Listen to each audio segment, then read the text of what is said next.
হযরত আলী রাদিয়াল্লাহু তাআলা আনহুর সিদ্ধান্ত তারা মানে না, যার কারণে তারা আলাদা হয়ে যায় এবং তারা আলী রাদিয়াল্লাহু তাআলা আনহু এবং মুআবিয়া রাদিয়াল্লাহু তাআলা আনহুকে তারা কাফের মনে করে। তারা বলে যে আপনি বিচার ব্যবস্থাকে আলাদা করে দিয়ে মানুষের হাতে উত্তোলন করে দিয়েছেন, এর মাধ্যমে আপনি আল্লাহর হুকুমকে অমান্য করেছেন, আপনি কাফের হয়ে গেছেন। নাউজুবিল্লাহি মিন যালিক। অথচ আলী রাদিয়াল্লাহু তাআলা আনহু হচ্ছে জান্নাতের সুসংবাদ প্রাপ্ত যে 10 জন আশারায়ে মুবাশশারা রয়েছেন, 10 জন জান্নাতের সুসংবাদ প্রাপ্ত সাহাবী, যাদেরকে আল্লাহ রাসূল সাল্লাল্লাহু আলাইহি ওয়াসাল্লাম সরাসরি জান্নাতি বলে দিয়েছেন দুনিয়াতে। সুবহানাল্লাহ ওয়া বিহামদিহি। তার ভিতরে একজন হচ্ছে হযরত আলী রাদিয়াল্লাহু তাআলা আনহু। অথচ তার ব্যাপারে তারা এই মত পোষণ করে। তাদের একটি ধারণা হচ্ছে, তাদের মতে খারিজি হচ্ছে, তাদের বিশ্বাস আকীদা হচ্ছে এইটা যে যদি কোনো ব্যক্তি কবিরা গুনাহ করে তাহলে সে চিরস্থায়ী জাহান্নামী।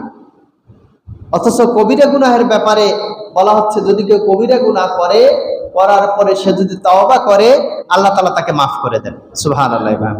কিন্তু তারা মনে করে যে না, তওবা করলেও তার কি হবে না, মাফ হবে না, এজন্য তাকে হত্যা করা জরুরি, অথবা সে জাহান্নামী।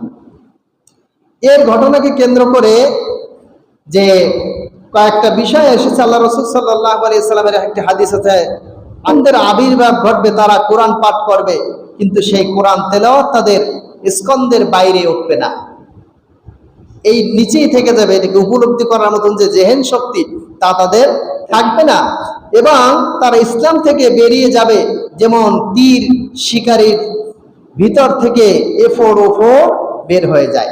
যদি একটা তীর ফোড়া হয় যেমন শিকারী ভেদ করে বের হয়ে যায়, ঠিক তেমনি ভাবে তারা ইসলাম থেকে খারেজ হয়ে যাবে।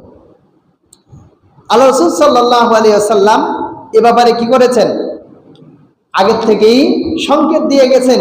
সেই সংকেতের আলোকে এই একটা গোষ্ঠী বের হয়েছে, যেটা কিয়ামতের একটি আলামত। আল্লাহ রাসূল সাল্লাল্লাহু আলাইহি ওয়াসাল্লামের এই সাহাবী হযরত আলী রাদিয়াল্লাহু তাআলা আনহু তিনি বলেন যে এই যে খারেজিদের ব্যাপারে 3টা সিদ্ধান্ত দেওয়া হয়েছিল।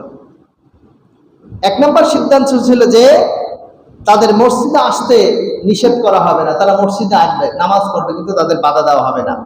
রাষ্ট্রীয় সম্পদ থেকে তাদের বঞ্চিত করা হবে না, রাষ্ট্রীয় সুযোগ সুবিধা তারা ভোগ করতে পারবে। এরপরে তোমরা কোনো খারাপ কাজ না করলে তোমাদের বিরুদ্ধে যুদ্ধ করবো না। আলী রাদিয়াল্লাহু তাআলা এই মত 3টে দিয়েছিলেন, কিন্তু দুঃখের বিষয় হচ্ছে যে এই খারেজি তারা যে এলাকায় বসবাস করত, এই এলাকায় যখন কোনো সাধারণ মুসলমান ওখান থেকে যাতায়াত করত, তখন তারা তাদেরকে ধরে হত্যা করত। এমনকি একজন সাহাবী, তাকে হত্যা করা হয়েছে এবং তার স্ত্রীর পেট ফেড়ে আলাদা করে দেওয়া হয়েছে। এই অপকর্ম তারা করেছিল। নাউযুবিল্লাহি মিন যালিক। এই কাজগুলো তারা করেছিল, যেটা অত্যন্ত নেহায়েত এবং খারাপ কাজ, চরম পর্যায়ের খারাপ কাজ। তো আলী রাদিয়াল্লাহু তাআলা আনহু তাদের বিরুদ্ধে যুদ্ধ করেছিলেন এবং যুদ্ধে তারা আলী রাদিয়াল্লাহু তাআলা আনহু জয়লাভ করেছিলেন এবং তাদেরকে নাস্তানাবুদ করে সেখানে কি ধ্বংস করে দিয়েছিলেন। তবে খারিজদের কিছু আকীদাগত বিষয় নিয়ে এখনো রয়েছে, যেমন মুতাজিলা, তারপর শিয়া, এই ধরনের অনেকগুলা বিভ্রান্ত আকীদা রয়েছে, যেগুলা আমরা যদি হয়তো একটু সময় পাই হয়তো এটা আপনাদেরকে জানানোর চেষ্টা করব।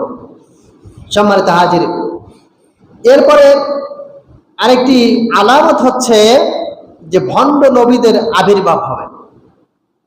আল্লাহ রাসূল সাল্লাল্লাহু আলাইহি ওয়াসাল্লাম ইন্তেকালের পরে 30 জন ভণ্ড নবীদের আবির্ভাব হবে। আল্লাহ রাসূল সাল্লাল্লাহু আলাইহি ওয়াসাল্লাম এটা ভবিষ্যৎবাণী করে গিয়েছিলেন, আগেই বলে গিয়েছিলেন। তিনি বলেন, লা তাকুমুস সাআতু হাত্তা ইউবআসা দাজ্জালুনা কাযযাবুনা করিবাম মিন 30 কুল্লুহুম ইয়াজউমুন আন্নাহু রাসূলুল্লাহ। নাউযুবিল্লাহি মিন যালিক। যে আল্লাহ রাসূল বলেন, লা তাকুমুস সাআ, কিয়ামত সংগঠিত হবে না ততক্ষণ পর্যন্ত যতক্ষণ পর্যন্ত 30 জন মিথ্যা নবী দাবিদার আবির্ভাব হবে। কয়জন? 30 জন ভণ্ড নবীর আবির্ভাব যতক্ষণ না হবে ততক্ষণ পর্যন্ত কিয়ামত সংগঠিত হবে না। এবং তারা বলেন যে কুল্লুহুম, প্রত্যেকেই, ইয়াজউমু আন্নাহু রাসূলুল্লাহ, তারা প্রত্যেকেই দাবি করবে আমি হচ্ছি রাসূল। অথচ রাসূল দাবি করার হকদার কি নাই? অন্য কেউ নেই।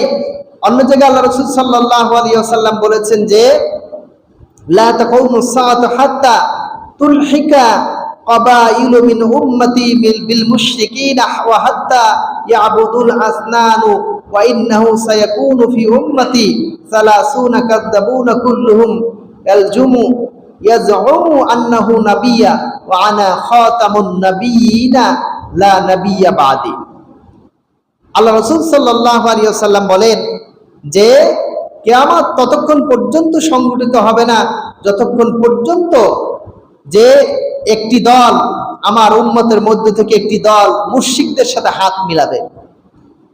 তাদের সাথে মুশরিক, যারা আল্লাহর সাথে শিরিক করে, এই লোকদের সাথে কি করবে? মুসলমানরা আতাত করবে, হাত মিলাবে, বন্ধুত্ব স্থাপন করবে। এরপর বলছেন যে এবং কিছু দল, আরেক দল তারা কি করবে? মূর্তি পূজায় লিপ্ত হবে। কি করবে? মূর্তি পূজায় লিপ্ত হবে। আল্লাহ রাসূল এরপর বলেন যে এবং প্রায় 30 জনের মতো নবীর, মিথ্যা নবীর আবির্ভাব হবে। প্রত্যেকেই দাবি করবে আমরা হচ্ছি নবী। আল্লাহ রাসূল বলেন যে লা নাবিয়্যা বাদি, আমার পরে কোনো নবী নাই, ওয়া আনা খাতামুন নাবিয়্যিন, আর আমি হচ্ছি সর্বশেষ নবী। আল্লাহ রাসূল কি সর্বশেষ নবী। এই যে কাদিয়ানীদের যে ঘটনা এখন আছে না, এই নবীর দাবিদার এবং এর উম্মত এখনো কি আছে। এরা হচ্ছে জাহেল, এরা হচ্ছে গোমরাহ, এরা হচ্ছে পথভ্রষ্ট, এরা হচ্ছে কাফের। কারণ আল্লাহর নবীর পরে যদি কাউকে নবী হিসাবে গ্রহণ করে তার কি থাকবে না? ঈমান থাকবে না। আল্লাহ রাসূল সাল্লাল্লাহু আলাইহি ওয়াসাল্লামের এই যে ভবিষ্যৎবাণীর থেকে কয়েকজন নবীর আবির্ভাব ইতিপূর্বে হয়ে গেছে।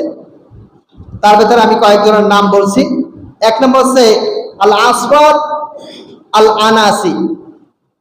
আল্লাহ রাসূল সাল্লাল্লাহু আলাইহি ওয়াসাল্লাম রাসূলের যে জীবনের শেষ অংশে এই ব্যক্তি ইসলাম থেকে খারিজ হয়ে গিয়ে তিনি নিজেকে নবী দাবি করেন।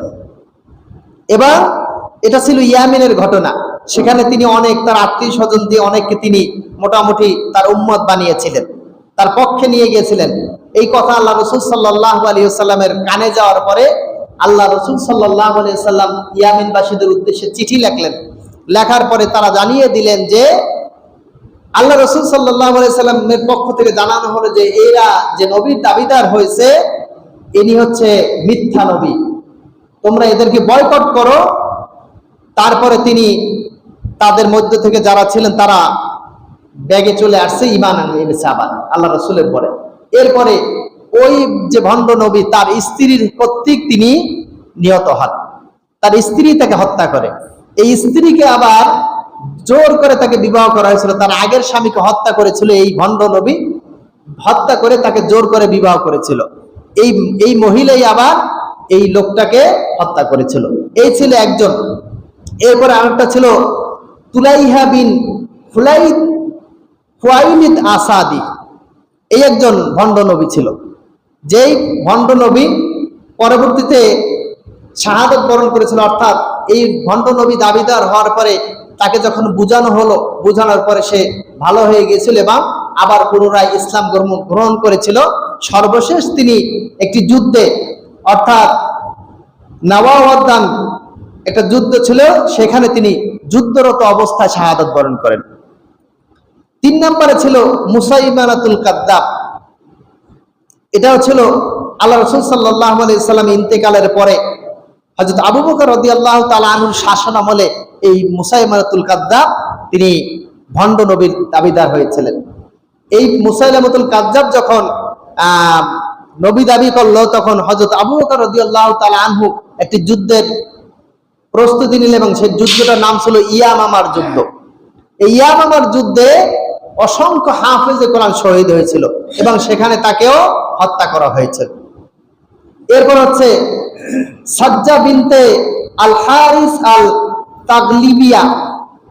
এই মহিলা ছিল একজন খ্রিস্টান রমণী।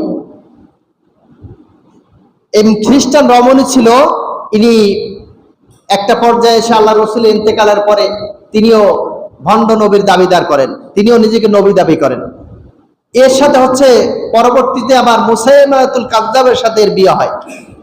বিয়ের কিছুদিন পরে যখন মুসাইলমাতুল কাযযাবকে হত্যা করা হয়, হত্যা করার পরে একে যখন দিন সম্পর্কে আবার ভালো করে বোঝানো হয়, তখন সে আবার দিনে ফিরে আসে এবং সেই অবস্থায় তিনি হিজরত করেছিলেন এবং হিজরত অবস্থায় তিনি মারা গিয়েছিলেন, অর্থাৎ সে কি আবার মুসলমান হয়েছিল।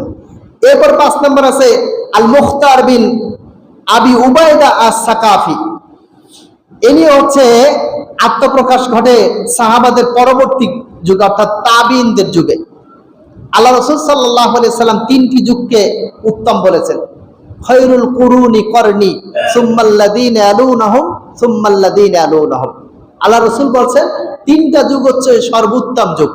প্রথম যুগ হচ্ছে আমার যুগ, খায়রুল কুরুনি আমার যুগ, সুম্মাল্লাযীনা ইয়ালুনাহুম এরপর হচ্ছে সাহাবীদের যুগ, এরপর হচ্ছে তাবিঈদের যুগ। এই 3টে যুগকে আল্লাহ রাসূল সর্বশ্রেষ্ঠ যুগ বলেছিলেন।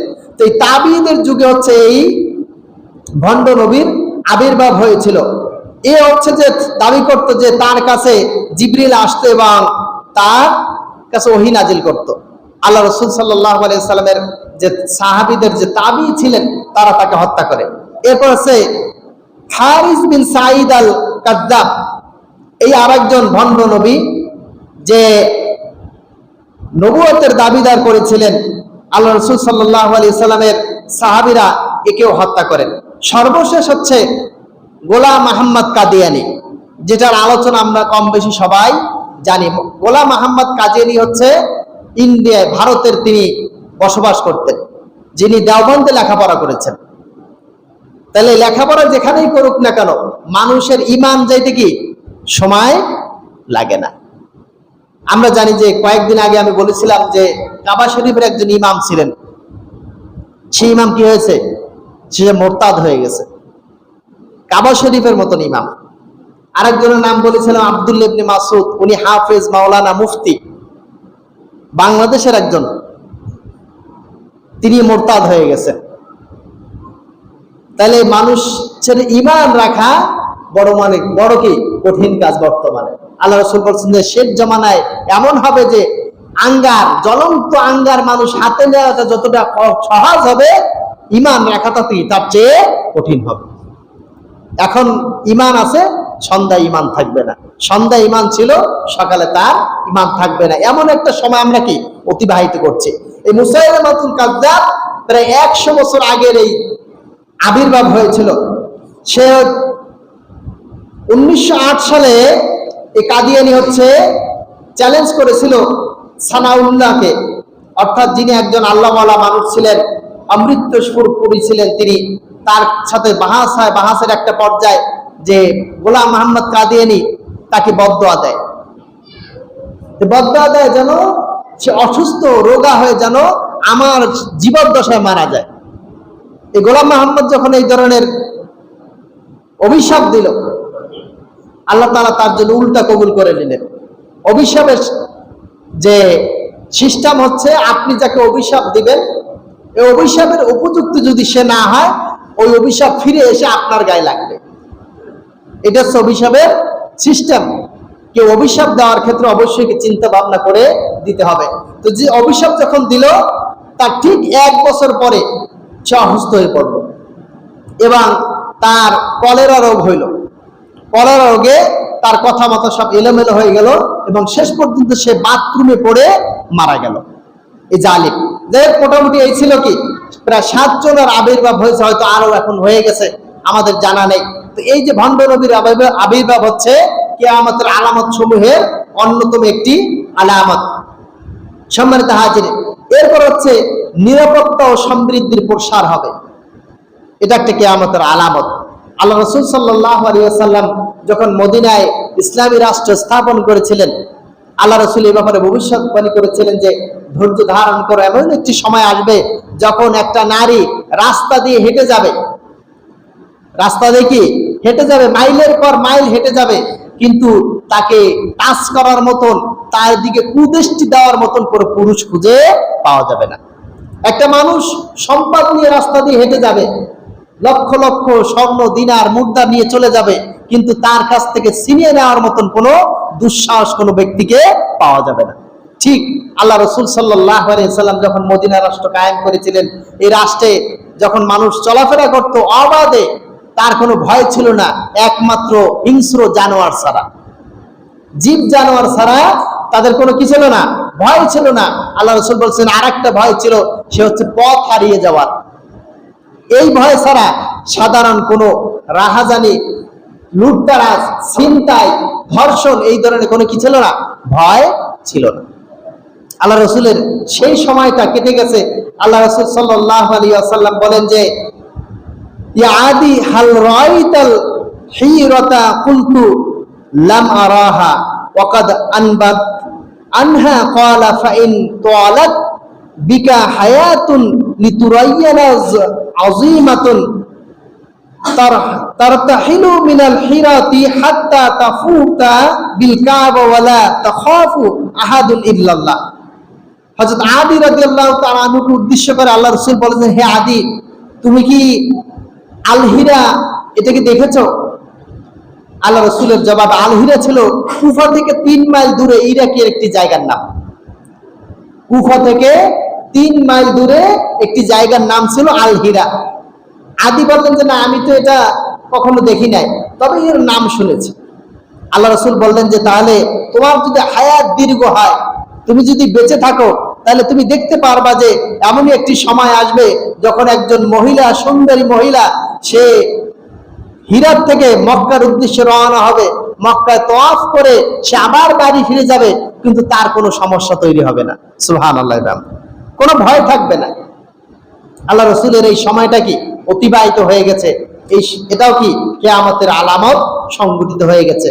এরপরে হচ্ছে হেজাজ থেকে বিশাল অগ্নিকুণ্ড বের হবে, এটা একটা কিয়ামতের আলামত। হেজাজ থেকে আল্লাহ রাসূল ভবিষ্যৎবাণী করে গিয়েছিলেন। আন আবি হুরায়রা রাদিয়াল্লাহু তাআলা আনহু আন্না রাসূলুল্লাহ সাল্লাল্লাহু আলাইহি ওয়াসাল্লাম قال لا تقوم الساعة حتى تخرج نار من أرض الحجاز تضيع أعناق الإبل ببصرى। হযরত আবু হুরায়রা রাদিয়াল্লাহু তাআলা থেকে বর্ণিত, তিনি বলেন যে কিয়ামত ততক্ষণ পর্যন্ত সংঘটিত হবে না যতক্ষণ পর্যন্ত হেজাজ থেকে একটি অগ্নিস্ফুলিঙ্গ বের হবে, যেই অগ্নির কারণে বসরা থেকে উটের ঘাড় পর্যন্ত দেখা যাবে। সুবহানাল্লাহ। এখানে অসংখ্য দূরত্ব। এই বলা হচ্ছে যে এটা একটা আল্লাহ রাসূল সাল্লাল্লাহু আলাইহি ওয়াসাল্লামের যে ইন্তেকালের পরে 654 হিজরিতে একটি অগ্নিস্ফুলিঙ্গ বের হয়েছিল, যেটার প্রায় 2.5 মাস পর্যন্ত সেটা স্থায়ী ছিল। 12 মাইল দূর থেকে আগুনের যে স্ফুলিঙ্গের যে আলো, এই আলোর দিয়ে মহিলারা সুজের ভিতরে সুই পড়বে, মানে কি বলে, সুয়ের ভিতরে সুতা প্রবেশ করাই। এত আলো ওই সময় বিরাজমান ছিল, যেটা আল্লাহ রাসূলের ইন্তেকালের কিছুদিন পরেই এটা হয়েছিল, এবং এটা উঠছিল প্রায় 916 মিটার উঁচু থেকে দেখা যাইতে। এত পরিমাণ আলো ছড়িয়েছিল। এটা একটা কিয়ামতের আলামত ছিল, যে আলামতটা কি হয়েছে, প্রকাশ পেয়ে গেছে। এরপরে আর একটা আলামত হচ্ছে তুর্কিদের বিরুদ্ধে মুসলমানদের একটা যুদ্ধ হবে। ইয়াজুজ মাজুজ এদেরকে বন্ধ করার জন্য বাদশা সিকান্দার, যেটা আমরা বলি জুলকারনাইন, এই জুলকারনাইন বাদ দিয়েছিল। এই যে তুর্কি যারা ছিল, তুর্কি শব্দ হচ্ছে উন্মুক্ত করে রাখা। এই তুর্কিরা একমাত্র দল ছিল যাদেরকে ওই জুলকারনাইন বাদ দেয় নাই, বাকি সবাইকে বাদ দিয়েছিল। এই তুর্কিদের একটা অংশ হচ্ছে ইয়াজুজ মাজুজের একটা অংশ।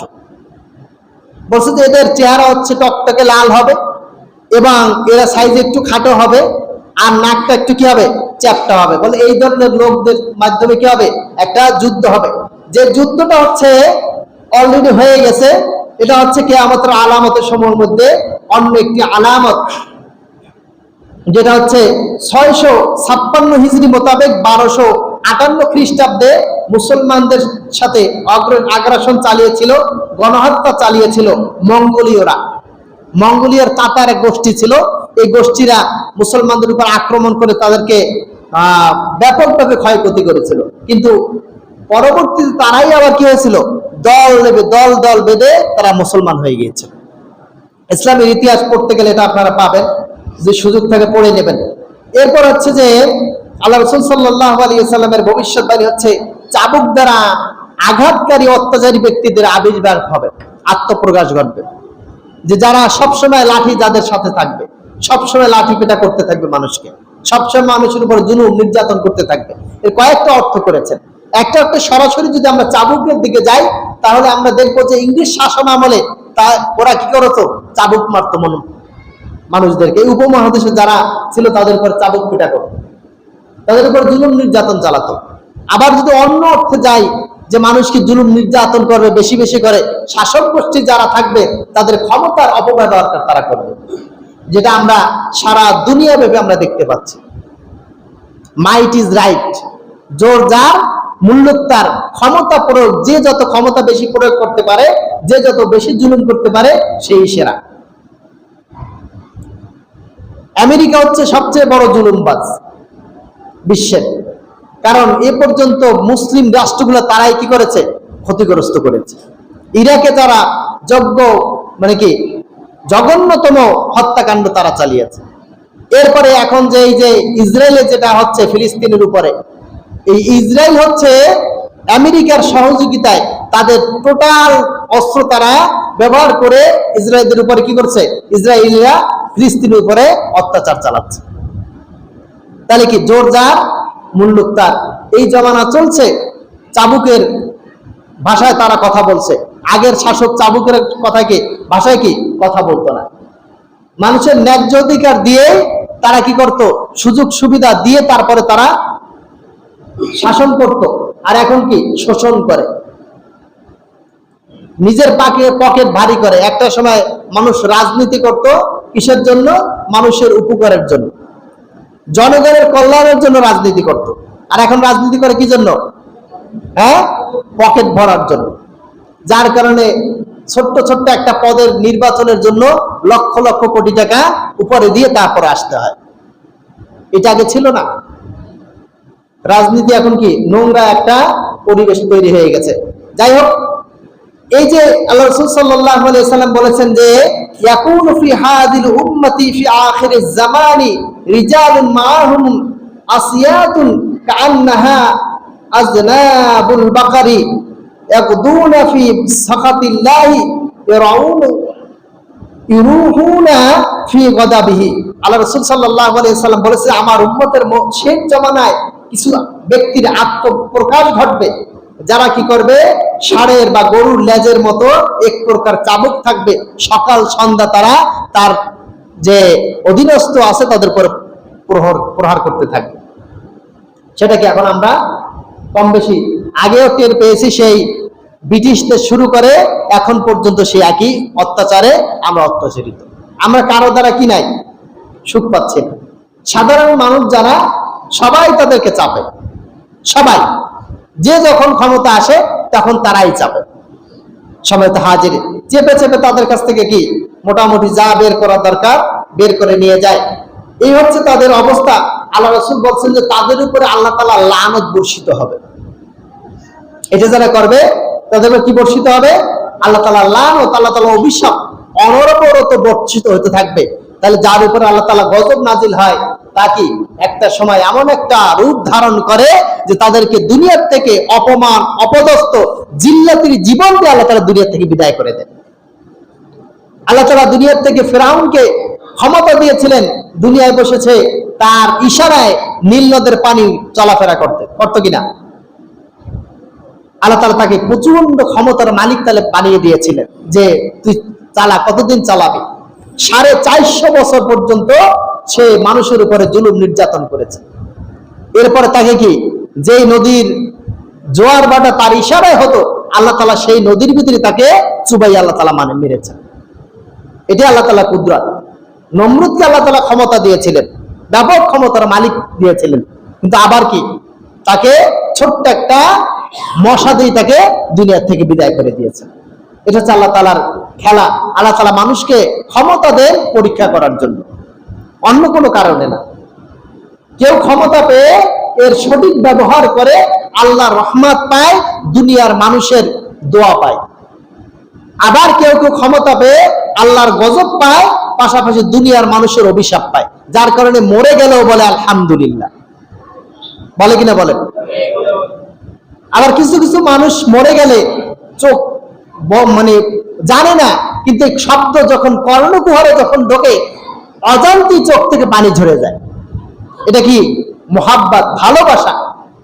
যে মানুষটা দুনিয়া ভালো ছিল, এই মানুষটার জন্য অন্তর কাঁদে, এই মানুষটা দুনিয়ার থেকে চলে গেছে, তার মনে হয় তার যে কোনো আত্মীয় রক্তের কোনো বাঁধন দুনিয়ার থেকে ছিঁড়ে চলে গেছে, এই জন্য চোখ থেকে পানি আসে। আবার কেউ মারা গেলে মনের অজান্তেই, তাকে হয়তো কোনোদিন দেখে নাই, তাকে বোঝেও নাই, তার সাথে কোনো লেনদেনও করে নাই, সম্পর্ক নাই, কিন্তু শুনেছে যে অমুক, তাহলে শোনার সাথে সাথে আলহামদুলিল্লাহ সয়লাভ হয়ে যায়। কেন হয়? তাদের আচরণের কারণে, তাদের ব্যবহারের কারণে। এই জন্য নিজেদের ব্যবহারটা ভালো করা দরকার। আমি দুনিয়ায় স্থায়ী থাকবো না, কিন্তু আমার কর্মটা স্থায়ী হয়ে থাকবে। আমি যে অপকর্ম করলে সেটাও আমাকে মানুষ সেই হিসেবে গ্রহণ করবে, সেই হিসেবে পরিচয় দিবে। যেমন নমরুদ, ফিরাউন, হামান, তারপর আছে আবু জাহেল, উকবা, সাইবা, ওয়ালিদ ইবনে মুগীরা, এদের নাম যখন নেওয়া হয় তখন সবাই সিসি করে নেয়। এই পৃথিবীতে এখন পর্যন্ত কারো নাম ফিরাউন রাখে না। রাখছে নাকি? নমরুদ রাখছে নাকি? আবু জাহেল রাখছে, উকবা রাখছে, সাইবা রাখছে। এমনকি এই নামগুলা কাফের যারা অমুসলিম তারাও রাখে না। কারণ এই নামগুলা কি হয়েছে? ঘৃণিত হয়ে গেছে। কেন হয়েছে? তাদের আচরণের কারণে। নামগুলো তো ঘৃণিত ছিল না, কিন্তু কি হয়েছে? আচরণের কারণে, ব্যবহারের কারণে এই নামগুলা এমন পচা পচেছে যে এটা ধারে কাছেও নিতে চায় না। এই জন্য নিজের আমলের পরিবর্তন করা দরকার। মানুষের উপরে জোর করে ক্ষমতা দিয়ে বেশি সময় কি টিকা যায় না। জুলুম নির্যাতন করে স্থায়িত্ব লাভ করা যায় না, কিন্তু মানুষ মরে যাওয়ার পরেও রাজত্ব কায়েম করে অন্তরের উপরে। আছে কিনা বলেন? অন্তরের উপর রাজত্ব করছে। আমাদের অন্তরের ভিতরে অনেক মানুষের নাম আছে যেগুলো হয়তো সেই মানুষটাকে কোনোদিন আমরা দেখি নাই, কিন্তু ওই মানুষটার দুনিয়ার থেকে আরো কয়েকশো বছর আগে দুনিয়ার থেকে চলে গেছে, কিন্তু ওই মানুষটার নাম যখন শুনি তখন অন্তরের স্থল থেকে তার জন্য ভালোবাসা জাগ্রত হয়। হয় কিনা বলেন? আছে। কেন হয়? কারণ তাদের কর্মের কারণে, তার আমলের কারণে, তার ব্যবহারের কারণে। এই জন্য আমাদের ব্যবহারগুলো ভালো করা দরকার। এমন কোনো ব্যবহার করা উচিত নয় যে ব্যবহারটার কারণে আমাকে সামনে হয়তো অনেক ভালোবাসে, কিন্তু অঝরে যখন তারা একাকী হয়ে যায় তখন আল্লাহ তাআলার কাছে আপনার আমার জন্য অভিশাপ কামনা করে। এটা হওয়া উচিত নয়। এই জন্য আমলের পরিবর্তন করা জরুরি। তাহলে এই যে জালিম গোষ্ঠী, এটা কি আবির্ভাব হয়েছে না? নীলকরদের উপরে যে ইংরেজরা কি করেছিল? জুলুম নির্যাতন করেছিল, যা অবর্ণনীয়। এরকমের আরো অনেক কিছু রয়েছে যেটা কি ইতিহাসের পাতায় লেখা আছে। এরপর আল্লাহ রাসূল সাল্লাল্লাহু আলাইহি ওয়াসাল্লামের আরেকটি ভবিষ্যৎবাণী হচ্ছে ব্যাপক হত্যাযজ্ঞ হবে, প্রচুর পরিমাণে হত্যা হবে। যেটা আমরা যদি দেখি যে প্রথম বিশ্বযুদ্ধ তখন হয়েছিল, তখন 1,50,00,000 লোক মারা গিয়েছিল। কতজন? 1,50,00,000। দ্বিতীয় বিশ্বযুদ্ধ যখন হয়েছিল সেখানে 5,50,00,000 মারা গেছে। এটা ইতিহাস সাক্ষী দিচ্ছে। এই যে ক্ষয়ক্ষতি, মারামারি কিসের জন্য হয়েছিল? ক্ষমতার জন্য, অন্য কোনো কারণ ছিল না। ক্ষমতা, আমার ক্ষমতা চাই, আমার ক্ষমতা টিকিয়ে রাখতে হবে। দুনিয়ার সব মানুষ যদি মেরেও যদি আমাকে ক্ষমতা থাকতে হয় তা আমি থাকবো। এই নিয়ম চলছে সারা দুনিয়াতে। আমার জনগণ দরকার নেই, আমার দরকার কি? বলেন? ক্ষমতা দরকার। জনগণ সব চলে যাক, আমি একাই রাজত্ব করবো, আমি একাই থাকবো। এই ক্ষমতা চলছে, যার বহিঃপ্রকাশ হচ্ছে যে প্রথম বিশ্বযুদ্ধ, দ্বিতীয় বিশ্বযুদ্ধ, এরপর হচ্ছে ভিয়েতনামের যুদ্ধ যেখানে 30 লক্ষ লোক শহীদ হয়েছিল, রাশিয়ার যুদ্ধ যেখানে 1 কোটি লোক শহীদ হয়েছিল, স্পেনের গৃহযুদ্ধ যেখানে 1,20,00,000 লোক শহীদ হয়েছিল, ইরান ইরাক যুদ্ধ, প্রথম উপসাগরীয় যুদ্ধ যেটা প্রায় 10 লক্ষ লোক শহীদ হয়েছিল, মারা গেছে।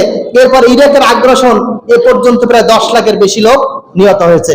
এরপরে আমরা যে এখন বর্তমান যে ফিলিস্তিনে যদি দেখি, সেখানেও কি লক্ষ লক্ষ লোক মারা যাচ্ছে। অথচ ফিলিস্তিনের ভূখণ্ডে এই ইসরায়েলিদের কি করতে দেওয়া হয়েছিল? জাস্ট তারা উপকার করেছিল। তারা উপকার করেছিল, তারা ভূমিহীন ছিল, তাদেরকে একটু ভূমি দিয়েছিল যাতে করে তারা থাকতে পারে। আজকে তারাই কি তাদের উপরে চেপে বসেছে। এবং আমাদের অনেক মুসলিম রাষ্ট্র পর্যন্ত ফিলিস্তিনের যে নামটা সেটা তাদের বই থেকে, মানচিত্র থেকে উঠাই দিয়েছে। বলে নাউজুবিল্লাহি মিন যালিক। এটা কিসের জন্য করছে? ক্ষমতার জন্য। ক্ষমতা চাই। আরব দেশেও অসংখ্য, আরব দেশগুলো বেশি খারাপ, কারণ তারা এখন ক্ষমতা ছাড়া কিছুই চেনে না। তারা ক্ষমতা টিকিয়ে রাখার জন্য যা করা দরকার, তাদের ইসলামী যে ইতিহাস, ঐতিহ্য, সব কিছু তারা কি করছে? বিসর্জন দিয়ে দিচ্ছে। তাদের কাছে এটার কোনো মূল্য নাই। এখন তাদের মূল্য হচ্ছে ক্ষমতা। আমার ক্ষমতা চাই, যেভাবেই হোক, যে কায়দায় হোক, রাতের অন্ধকারে হলো আমি ক্ষমতা নিয়ে বসে থাকবো, আমার ক্ষমতা থেকে সরাতে পারবে না। এটা হচ্ছে কিয়ামতের আলামত। মানুষ ক্ষমতালোভী হবে, অথচ তার চিন্তা করা উচিত যে তার হায়াত কতটুকু, কতটুকু সময় সে মানুষের উপরে জুলুম নির্যাতন চালাতে পারবে। অথচ এই জালিমের বিচার কি একদিন হবে না? নাকি আল্লাহ মুছে গেছেন?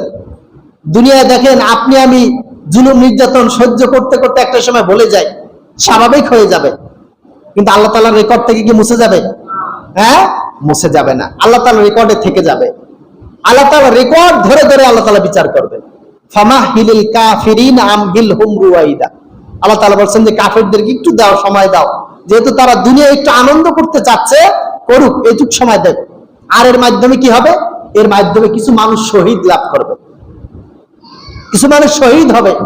এটা হচ্ছে মুসলমানদের বড় লাভ, যে দুনিয়ার থেকে তারা যদি শাহাদাতের মর্যাদা নিয়ে দুনিয়ার থেকে বিদায় নিতে পারে, তার কি মরার পরে আর কোনো তার কোনো স্থান নেই, একেবারে ডাইরেক্ট জান্নাত। বলে সুবহানাল্লাহ, ডাইরেক্ট জান্নাত। তাহলে জান্নাত লাভ করার সুযোগ তারা তৈরি করে দিচ্ছে। আমরা হয়তো ভয় পাই, দুনিয়ার থেকে মরবো না। দুনিয়া আসছি কেন বলেন তো? দুনিয়া আসছি মরার জন্য নাকি বাঁচার জন্য আসছে? এই মাথায় রাখতে হবে, আমি দুনিয়ায় মারার জন্য আসছি। আল্লাহ তাআলা দুনিয়ায় পাঠাইছেন মরতে, বাঁচতে আল্লাহ তাআলা দুনিয়ায় পাঠান নাই। আল্লাহ তাআলা দুনিয়ায় পাঠাইছেন মরতে, অতএব আজ অথবা কাল মরতে হবে আমাকে। তো সেই মরণটা যেন আল্লাহর জন্য হয়। কার জন্য হয়? আল্লাহর জন্য। আল্লাহ তাআলা বলছেন, ইয়া আইয়ুহাল্লাযীনা আমানুত্তাকুল্লাহা হাক্কা তুকাতি ওয়া লা তামুতুন্না ইল্লা আনতুম মুসলিমুন। হে ঈমানদারগণ, আল্লাহকে ভয় করো, ভয় করার মতন করো, যেভাবে তাকে ভয় করা দরকার। আল্লাহ যেমন, তার প্রতি ভয়টাও কি তেমন থাকবে। একজন সেফাই, তাকে যে ভয় পাবেন, একজন এসপি কি সেই সেম ভয় পাওয়া যায়? হ্যাঁ, বার কি রেঞ্জ পারে না। আবার যদি পুলিশ একেবারে কি বলে যে ডিআইজি যদি হয়, তাহলে কি ভয়টা কি আরো বাড়ে।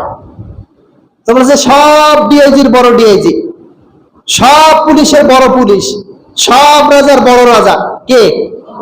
আল্লাহ। দুনিয়ার মানুষ তার রাষ্ট্রের ভিতরে, তার রাজত্বের ভিতরে তার ক্ষমতা চলে, তার রেঞ্জের ভিতরে তার ক্ষমতা চলে। এক রেঞ্জ থেকে অন্য রেঞ্জে গেলে সে আর ক্ষমতা চালাতে পারে না।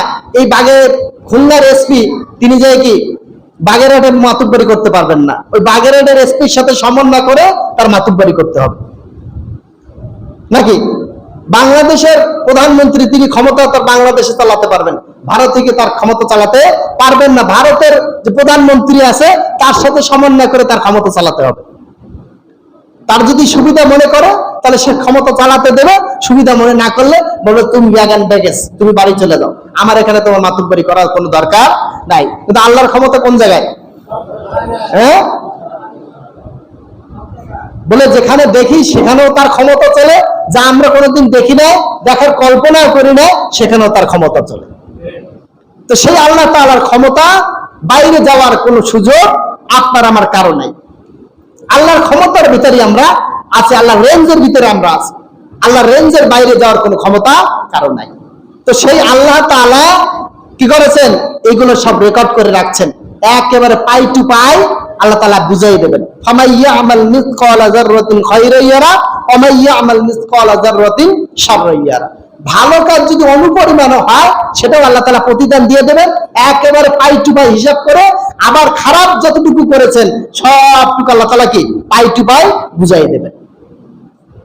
সম্মানিত হাজিরিন, এজন্য ক্ষমতার বড়াই করা মোটেও উচিত নয়। আল্লাহ তাআলার সামনে সারেন্ডার হওয়া উচিত সকলের, সকলের, একেবারে টপ টু বটন শুরু থেকে শেষ পর্যন্ত যারা আছে সকলে যদি আল্লাহর সামনে সারেন্ডার হয়ে যায়, তাহলে দুনিয়ায় শান্তি আসতে কোনো বাধা আসবে না। আমাদের সমস্যাটা হচ্ছে আমরা কি সবাই মাতুব্বার, আমার হকটা আগে বুঝে নিতে চাই, আর একজনের হক গোল্লায় যাক, এটা আমার দেখার দরকার নাই, আমার হকটা আগে থাক। এই কারণে আজকে কি সারা দুনিয়া ব্যাপী যত জ্ঞানজামের জায়গা কি ক্ষমতা, বলেন কি জায়গা? ক্ষমতা। ক্ষমতার কারণেই যত জ্ঞানজাম, যত মারামারি, যত হানাহানি, যত খুন খারাপি, সব কিছুর মূলে হচ্ছে ক্ষমতা। এই ক্ষমতার কারণে কি হত্যাযজ্ঞ হয়, যে হত্যাযজ্ঞ আমরা যে রেকর্ডগুলো দিয়েছি একটু আগে বললাম, এরপরে আরো অসংখ্য আছে। এই যে মায়ানমারে যে পরিমাণে মরতেছে, জান্তার যে সেনাবাহিনী, এই দুই গ্রুপে যে মারামারি কন্টিনিউ চলমান রয়েছে, এরকমের ক্ষমতা। এই যে কিম জং না কি যেন আছেন একজন উত্তর কোরিয়া, হ্যাঁ কিম জং, তাহলে এই যে ক্ষমতা, একক ক্ষমতা, তার কথার বাইরে কেউ চলতে পারবে না। এ যদি মারা যায় তাহলে কি হবে? এর অস্তিত্ব থাকবে? এই গোষ্ঠী জ্ঞাতি ধরে কি হাওয়া করে দেবে দুনিয়ার থেকে। জনগণ যদি একবার খেপে যায় তাহলে কি পালানো বড় কষ্ট। সময় হাজিরিন, এই রিপোর্ট থেকে আমরা জানি যে খুন খারাপি এখন প্রচুর পরিমাণে বেড়েছে। একটা মোবাইলের জন্য একটা মানুষ হত্যা হয়ে যাচ্ছে, 10 টাকা নিয়ে গ্যাঞ্জাম, মানুষ মার্ডার হয়ে যাচ্ছে। আমি আগে একদিন বলেছিলাম যে আমার এলাকায় একটা নারকেল নিয়ে একটা মানুষ খুন হয়ে গেছে, একটা নারকেল নিয়ে। কয় টাকা দাম নারকেলের? সেই সময় 5 টাকা ছিল দাম। একটা নারকেলের দাম কয় টাকা? 5 টাকা। 5 টাকার বিনিময়ে একটা মানুষ খুন হয়ে গেছে। তাহলে কি খুন হওয়াটা কি এখন স্বাভাবিক ব্যাপার হয়ে গেছে? তো খুন খারাপি আমাদের সমাজে চলছে। আল্লাহ তাআলা আমাদের এই খুন খারাপি থেকে আমাদেরকে হেফাজত করুক, সকলে বলে আমিন।